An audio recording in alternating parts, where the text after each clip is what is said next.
सियासत का जो रंग है वो बादल से भी ज्यादा बदलता है। यानी आसमान में बादल छाएंगे तो बारिश होगी, ये लोगों को उम्मीद होती है, लेकिन सियासतदां किसी दरवाजे पर है तो कब दूसरा दरवाजा खटखटा देंगे ये कोई नहीं जानता। चुनाव करीब है लोकसभा के, इसलिए सियासतदां जो है वो गिरगिट की तरह रंग बदल रहे हैं। हमने सीतामढ़ी लोकसभा की चर्चा की थी, आपको बताया था कि वहां पर एनडीए और इंडिया की जो लड़ाई है उसमें कौन उम्मीदवार सबसे आगे आ सकता है। जनता दल यूनाइटेड के टिकट पर चुनाव लड़के सीतामढ़ी के मेंबर ऑफ पार्लियामेंट रहे अर्जुन राय इस वक्त आरजेडी के साथ हैं और हाल के दिनों में वो पूरे सीतामढ़ी के अलग अलग गांवों में, कस्बों में जाकर के लोगों को लालू का संदेश और तेजस्वी के विकास की बात करते रहे हैं। लेकिन अब हालात बदलते नजर आ रहे हैं, इसलिए बदल रहे हैं क्योंकि खबरें ऐसी आ रही है कि अर्जुन राय को पार्टी की तरफ से शायद ये कहते हुए मना कर दिया गया है कि आप इस बार दौर में नहीं है, आपको एनडीए और इंडिया के मुकाबले में पार्टी की तरफ से नहीं खड़ा किया जाएगा। Arjun Rai member of parliament रहे, लेकिन उसके बाद जब वो चुनाव लड़े तो चुनाव हारते चले गए। सबसे पहले 2014 में वो चुनाव हार गए और वहां पर उपेंद्र कुशवाहा की पार्टी चुनाव लड़ गई, जीत भी गए। वहां से उपेंद्र कुशवाहा की पार्टी के मेंबर ऑफ पार्लियामेंट जो है वो पहुंच गए संसद में। 2019 में जब आया तो अर्जुन राव फिर से खड़े हुए, अर्जुन राय चुनाव हार गए। सुनील कुमार पिंटू जेडीयू की तरफ से, एनडीए गठबंधन की तरफ से वो चुनाव जीतने में सफल हो गए।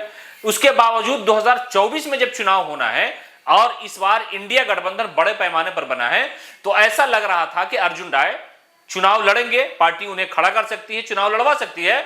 और इसी उम्मीद और आस के साथ वो गांव और आसपास में घूमते नजर आ रहे थे, लोगों से मुलाकात कर रहे थे और लोगों को बता रहे थे कि सीतामढ़ी के विकास के लिए अर्जुन क्यों जरूरी है। लेकिन अब खबर ऐसी आ रही है कि अर्जुन राय को पार्टी ने मना कर दिया है। तो सवाल यह भी खड़ा होता है कि अगर अर्जुन राय को आरजेडी ने मना कर दिया तो वहां पर चुनाव लड़ेगा कौन? इंडिया गठबंधन की तरफ से कौन सा उम्मीदवार होगा? कांग्रेस का तो दावा सीतामढ़ी लोकसभा पर हो नहीं सकता, लेफ्ट का दावा तो ऐसे ही खारिज हो जाएगा। तो अब सूरत बचती है कि आरजेडी अगर अपना उम्मीदवार इंडिया गठबंधन खड़ा करता है तो कौन सा उम्मीदवार वहां से चुनाव लड़ेगा? उस उम्मीदवार को आप भली भांति जानते हैं। पिछली बार जब बिहार विधान परिषद का इलेक्शन हो रहा था तो वहां पर आरजेडी और जेडीयू की तरफ से दो उम्मीदवार आपस में लड़ रहे थे। उसमें से आरजेडी समर्थित एक उम्मीदवार थे कब्बू खिरहर, बड़े व्यवसायी हैं, बड़ा पैसा है उनके पास, सीतामढ़ी जिले में लोग उन्हें जानते हैं। लेकिन बदकिस्मती से जब वो चुनाव लड़े तो वो चुनाव एमएलसी का हार गए। यानी बिहार विधान परिषद में जो पंचायती सिस्टम से चुनाव होता है उसमें वो चुनाव हार गए। उसके बाद राजनीति में लगा कि कब्बू खिरहर को कोई नहीं जानता है, बहुत ज्यादा एक्टिव नहीं है, लोगों से मिलने जुलने का सिलसिला उन्होंने शुरू नहीं किया। अर्जुन राय इस दौरान लोगों से मिलने लगे तो यह बात हो सकता है पार्टी तक पहुंची होगी और पार्टी ने अर्जुन राय को सीधे तौर पर मना कर दिया होगा कि आप पार्टी के लिए काम करिए। तो उन्हें अंदाजा भी हो गया होगा। लेकिन ऐसी उम्मीदें हैं, ऐसी बातें सामने निकल करके आ रही है कि कब्बू खिरहर जो विधान परिषद चुनाव में आरजेडी के उम्मीदवार थे, तेजस्वी यादव उनके नॉमिनेशन में गए थे, डुमरा हवाई अड्डे मैदान में आरजेडी के और गठबंधन के बड़ी संख्या में कार्यकर्ता और नेता मौजूद थे, दावा किया जा रहा था कि वो चुनाव जीत जाएंगे, लेकिन वो चुनाव हार गए।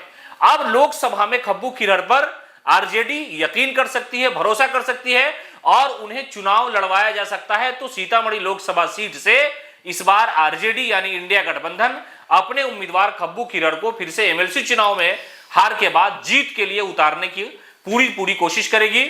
और इस बार चुनाव जीतने की संभावनाएं इसलिए ज्यादा हो रही है गठबंधन के नेताओं की कि राज्य में और देश में एक बड़ा गठबंधन बड़े आकार का बना है। इसलिए ज्यादा उम्मीद यह है कि जहां जहां गठबंधन के उम्मीदवार खड़े होंगे वो अपना दावा भी पेश कर रहे हैं, पार्टी भी कह रही है और गठबंधन में जो नेता शामिल है, तेजस्वी हो, नीतीश कुमार हो, कांग्रेस हो, सब लोग यही कह रहे हैं कि इस बार जो 40 की 40 लोकसभा सीट है उस पर गठबंधन के उम्मीदवार कामयाब होंगे। तो कब्बू खिरहर पर आरजेडी यकीन कर सकती है और सीतामढ़ी से उन्हें आरजेडी अपना उम्मीदवार बनाएगी। तो मुकाबला इंडिया और एनडीए के दो उम्मीदवार का सीधा होगा सीतामढ़ी में। और जीतना किसकी किस्मत में जाएगा, सीता मैया का जो आशीर्वाद है किस उम्मीदवार को मिलेगा, ये तो उम्मीदवार वक्त आने के साथ सब कुछ क्लियर हो जाएगा।